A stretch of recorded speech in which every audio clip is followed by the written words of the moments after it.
Hello and welcome. My name is Emily DeSimone and I am your host. Thank you so much for joining us for the 24th Annual Garden State Film Festival. This year we have over 200 films and film-centered events from various countries, all happening across 9 venues from March 26th to the 29th this year. Today I am here with producer Rodney Reyes, key cast member Steven Cipoletti, and key cast member Iris Amira Lewis of the homegrown short Parallax. Thank you all so much for joining me today, and congratulations for being submitted and accepted into the Garden State Film Festival. So let's tell our live audience a bit about this film. Oh, great. Who wants to start? Thanks, Emily. You're welcome. I'm Rodney, you just want to start us yeah. off? Okay, sure.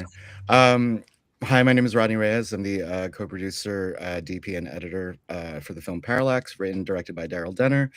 It's basically about two people that encounter each other in a park in sort of mysterious ways through unconventional means, through each of their cameras.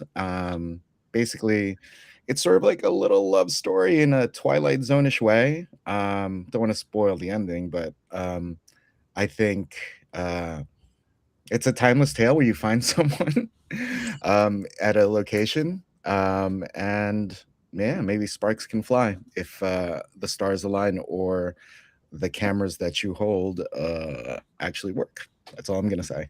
That was cute. I like it. Good job, Rodney. That's my log line. So, what was this filming process like for each of you? Me, can I go? Uh, um, I think my favorite thing about shooting was how kind of organic we allowed it to be. It wasn't necessarily like improv, but we didn't have lines.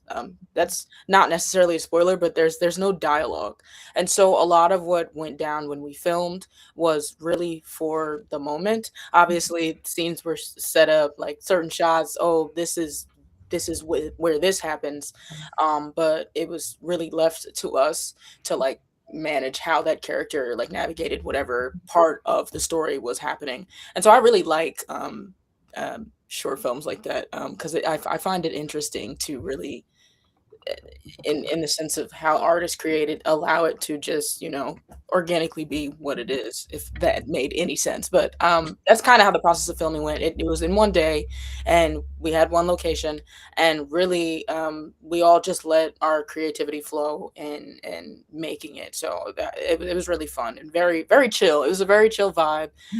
Kind of nice out that day after having been cold for a while. So it was a really fun. It was a really fun thing to do. Yeah, I think this was the first project that I had been a part of where there was no dialogue. So that was definitely a challenge, just trying to make sure that our facial expressions and our what we were doing with our bodies was portraying what we wanted to without the use of words. So I thought it was a challenge, but also very interesting and fun to be a part of a project that didn't have any dialogue. And it was to me, it felt like a very different way of acting, which was really cool to be a part of. So some sort of backstory. I've worked with writer director Denner for several years now on a few short projects and a couple of feature independent films that he did. And one of the things that we talked about before actual production was sort of a challenge in making a short film with no dialogue. Daryl likes to challenge himself with projects like that. And he had the idea for this story, and he was thinking about two actors that could play it.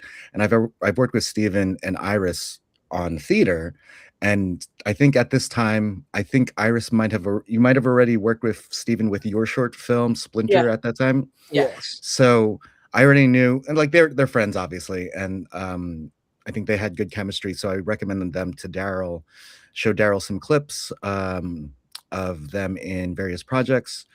And yeah, we went, just like Ira said, we shot it in one day, no dialogue, lots of different shots. But I think that's sort of the magic in it. Obviously Steven and Iris didn't have those lines of dialogue to fall back on, so it was really just their emotions. And I think they came off really well in the film. So that's my backstory. So, what is it you're looking for your audience to take away from this silent, I guess it's not silent film, but dialogue-less film? Iris, you want to take that? Sure. I mean, without giving too much away, I guess like the fleeting moments that we have in our lives are meant to be enjoyed or explored, I'd say. Mhm. Um, even if things don't always go as planned. Mhm. I don't know, I guess like the fragility of things is important to recognize or embracing certain emotion that you might have without knowing what like the end result might be. That's me being really poetic about it, but I think it's a simple story, but told in a way that's fantastical. Um, One I think we're all very familiar with, that'll kind of touch home and not leave you feeling like listless or anything, but will definitely leave you with something. I think that's essentially the goal overall to just leave you with something, as all art is, but you know, just to have it sit with you, I think is the goal of the short of Parallax. Okay. Stephen, how about you? What do you feel like you say to the audience? I think it's kind of twofold.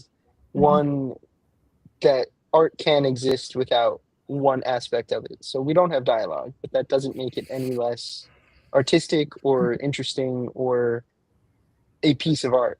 And then the other part is we all have these moments in our lives where we might not be expecting anything to happen. And then something happens that even if it doesn't have even if it's just a one-time thing, it can still have a lasting impact on the rest of our lives. And it feels like that was one of these moments that we were focusing on. So I think it's to make sure the audience is kind of appreciating every little moment in life because you never know which one is going to be the one that sticks with you. Okay. Rodney, as producer. I mean, they said it all. Um, I think I think Parallax basically can sort of reflect on our own lives in terms of like you don't know what will happen from moment to moment. Things can happen without your control, without your Right. sort of input, and people come into your life for a reason, even if it's very brief and very short. Um, and there is meaning, there's fulfillment, there is something there to teach you about something, and just as quickly as those connections that you make in a second, in 5 minutes or 10 minutes, can go as quickly as possible. So just like the cast said, like those moments can go, but if you allow it to, you can take something from it and you know remember and let that let those 5 minutes in an ordinary day in a park drive you to be better or do something better or different with your life. I think it's a beautiful message. Um, I want to go back to, you said that you've worked with Iris and Stephen before in theater. So, my understanding, having done theater before myself, is that when you're on stage, everything's bigger. Your body language is bigger, you're louder because you have audience members that are in the back of the theater that you want to still be able to hear and see what's going on. So, what was that like for the two of you to completely kind of 180 that technique? Why don't you take this one, Steve? For me, it was definitely a change. Most of the acting I've done has been theater, but I have done a couple short films, like the one Mhm. Iris and I did together. So I think it was definitely a challenge because my first instinct is to go big, and this is not a big Yeah. short film. It's something where it's just a little change in your facial expression does a lot. So to me, it was definitely a challenge. Mhm. But it was interesting to see the few moments where you do go a little bit bigger than the rest, and how those work together. But it was also just playing off of each other, Iris and I, making sure that we were kind of matching each other's energy rather than one of us going big, one of us going small. So it was a balance. For me, it's kind of flip flop. A lot of times my notes, like in any like theater setting, are Iris, do a little bit more, because I'm like I tend to focus on like the micro expressions of it, or like even sometimes I'm too low on stage. This is something I've worked on for like the past 2 years, definitely, and I've improved, but it was kind of like flip flop for me. So it wasn't necessarily like too difficult, especially since I've had a bit of experience like on camera prior to that. But it's definitely something I've been discovering and continue to discover, because you know you have to take into consideration the frame, you have to take into consideration where your mark is, and similar to being on stage, you know, everything is spiked, like you know where you're going, but that big versus the small, it's Yeah. definitely, it's kind of fun to navigate, I won't lie, because when you have that opportunity to just go like, we call it balls to the wall, we cross to the wall with, then like it's so much fun. You have so many opportunity to make so many decisions, and that's not to say you can't while on film, but you are restricted to a space, and a character that's not as like maybe big as one would be on stage. So I mean, it was fun. It's definitely something I'm still, you know, but it was cool. Rodney, how about you? You know, I take it, you know, your background, is it in what regard did you work with Iris and Stephen in the theater? Oh, I directed them on Our stage. director. Okay. Yeah. So then what was it like for you directing stage to then directing, you know, film? I mean, it's basically the same thing what these two have said. Like in theater, you're not, you know, the audience has their own cameras, their eyes, so they can basically look anywhere. But like for me as a DP and with working with Daryl, like we're making you look at this specific spot. So we're not manipulating, but we're guiding the audience, you know, to a specific spot. And then when it comes to theater, and I've had both of these wonderful, talented actors on stage, um, I tell them, like, you know, watch out with obviously projection on stage, be a little bit bigger. But when it comes to film, I tell them, you know, just, you know, it's your eyes. Everyone says this, it's your eyes. We're all looking at the eyes. I tell them, try not to blink so much, because I got to cut this together, and if I need to cut it together, please hold that pose. But when it comes to theater, just like Iris said, when we do balls to the walls or something, like there is so much freedom. But I also believe that with these two actors in particular, with their experience with theater, it's such a welcome experience to have them on camera, because they have the basics down, obviously, and it's really just, instead of having the stage, you know, a nice proscenium stage, or a black box, it's basically this sort of micro thing where we're like, okay, you're gonna act, but like act in here, act in this little spot now, which I think was a lot of fun for me to capture with them, and I think they had some fun too, doing that in front of the camera as well. I feel like I could talk to you guys for an hour, but unfortunately we're running low on time. Will I have the pleasure of meeting you all in person at the festival?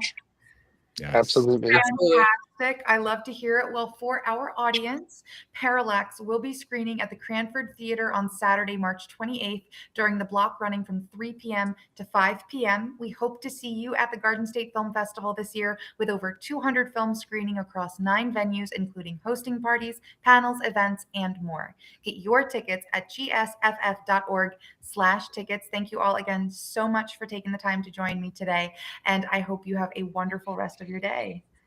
Thanks for having us. Thanks, Emily. Thanks, Garden State Film Festival. See you there.